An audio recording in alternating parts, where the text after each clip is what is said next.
Hi guys, Luzon, Visayas at Mindanao. Good morning, good evening, good afternoon kung saan man po kayo ngayon. And lalong-lalo na sa mga Iskonians na walang sawang pagsuporta dito sa ating YouTube channel. Kay Yorme Isko Moreno. And then sa BBM Administration, Miguel, shoutout po sa inyong lahat. Sa mga galit po kay BBM, pasensya na po kayo ha. Kasi gusto ko lang namang pong sumuporta sa presidente kasi gusto kong umunlad ang ating bansa. Kung ayaw nyo pong umunlad ang ating bansa, suportahan nyo po yung mga kumakalaban sa presidente. Ganun lang naman kasimple eh. Sino po ba ang magpapaunlad sa ating bansa? Ang presidente lamang. Alangan naman, ang magpapaunlad sa bansa ay mga rebelde. Diba? So ngayon lang po. So speaking of Yorme Isko Moreno, speaking of Iskonians, speaking of Manleños. So ngayon po, meron po tayong reaksyon na si Yorme lang po, no, ang bukod tangi at kaisa-isahang mayor na nagsulong na maipatayo, no, ang Muslim cemetery for almost 400 years. Simula nung sinakop tayo ng mga Kastila, ang mga Muslim po ang kauna-unahang tumira sa Maynila. Kasi nandyan po si Raha Humabon, Raha Sulaiman, Raha Lakandula, Raha Matanda, Raha ganito ganyan, ganun ganyan. So kung kilala nyo po at kung alam nyo po ang Philippine history, si Ordoha po, kung kilala nyo po si Princess Ordoha, siya po ay nakabase sa Tondo. Siya po ang prinsesa ng Tondo, si Ordoha po ay isang Islam.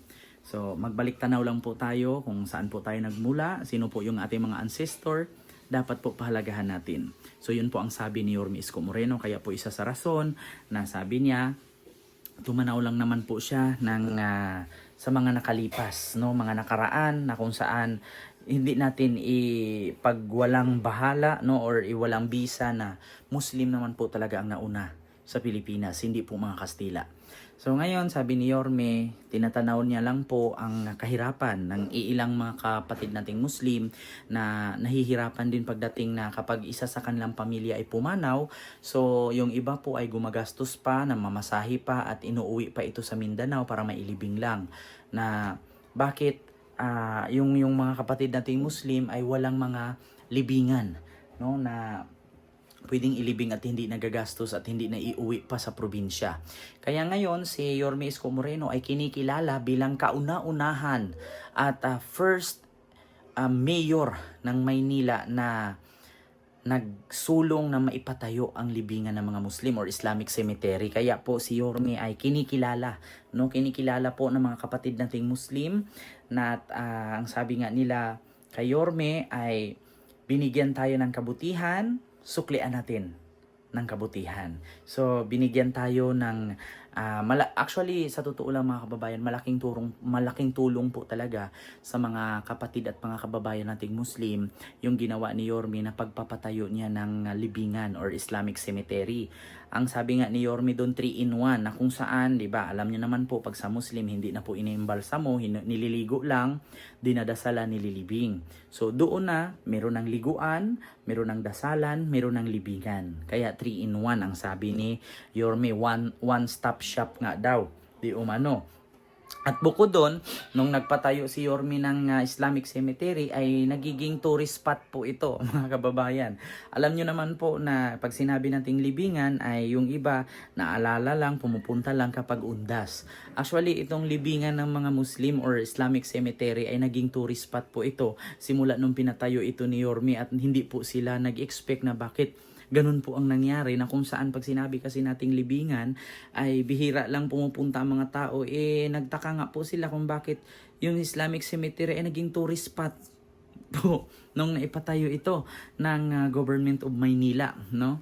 So ito nga, according dito sa ating nakalap ngayon na info at sa nakalap natin na balita ay si Yorme po ay kinikilala bilang first ever or kauna-unahang Muslim, kauna-unahang mayor na nakapagpatayo ng Islamic Cemetery. So marami pong malaking pasasalamat po ng mga kapatid nating Muslim kasi nga sabi nila ilan na pong mayor ang nagdaan sa Maynila, si Yorme lang po ang tumanaw no nang nakalipas or nakaraan na kung saan hindi niya tawag dito, hindi niya nakakalimutan, hindi niya kinakalimutan na Muslim po ang nauuna at pinapahalagahan niya po no, yung ating mga kapatid na Muslim. Kaya actually hindi naman po lahat ng Muslim ay na pabor kay Yorme, yung iilan hindi, yung iilan naman ay gusto, pero kahit papano karapatan din po ng government ng Maynila na gawaan po at solusyonan ang problema ng mga Manilenyo. Kasi hindi naman porket sinabing Manilenyo ay Kristiyano lang, Iglesia ni Cristo, born again, Baptist, 'di ba? Hindi naman po sila lang ang mga Manilenyo. Meron din po tayong mga kapatid na Muslim na kung saan kahit saan pong sulok, no, diyan sa Metro Manila ay marami pong Muslim. Ang alam kasi po ng lahat na Quiapo lang ang may Muslim, nagkakamali po kayo. Meron din po mga Muslim sa Parola, meron sa Tunduan, sa Tondo 2, marami po, no? Meron sa basta maraming Muslim, meron pa nga sa Caloocan, no? Meron pa sa Valenzuela. Marami po tayong mga kapatid na Muslim. Kaya wag po natin silang kalimutan na sila po ang kauna-unahang nakatira po sa Manila, sa Visayas at sa Mindanao. Kaya nga po meron tayong tinatawag na bayani na si Lapu-Lapu. Si Lapu-Lapu po ay isang Muslim. Si Raha Lakandula, Raha Sulaiman, Raha Humabon, di ba? Si Urduha. Di ba? Sino pa? May mga sultan pa, di ba? So, hindi naman porket Muslim sila ay hindi na sila kilalanin, Pinoy din po sila. 'Di ba? Kaya sa lahat po na naging mayor ng Manila, si Yorme lang po ang nakaisip niyan. Real talk lang ha. Ilan na pong mayor ang dumadaan. Actually, hindi ko naman sinasabing si Erap lang pakialam sa Muslim. Meron naman kasi actually si Erap noon nagpagawa nga ng pabahay sa mga Muslim. Pero di ko po sure kung lahat yun napagawaan, no? Ito, mas maganda kasi itong merong trademark kung si Erap noon nagpagawa ng pabahay, si Yorme naman nagpagawa ng pabahay, bukod sa pabahay, nagpagawa ng Islamic cemetery, no? Para hindi mahihirapan, no?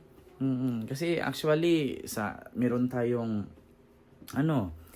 libingan sa north, merong sa south, di ba? Sa Katoliko, sa Muslim naman pinagawaan ni Isko. Kaya yun lang yung aking vlog update ngayon na si Isko ay kinikilala po ng mga kapatid at mga kababayan nating Muslim, at meron pa ngang mga dayuhang Muslim, no, ang pumupunta at nagpapasalamat, no, at kino-congratulate at saka pinasalamatan na din ng iilang mga Muslim na nanggaling pa sa iba't ibang lugar. Yung iba galing Middle East, galing Saudi, galing Dubai, Qatar, Kuwait, di ba?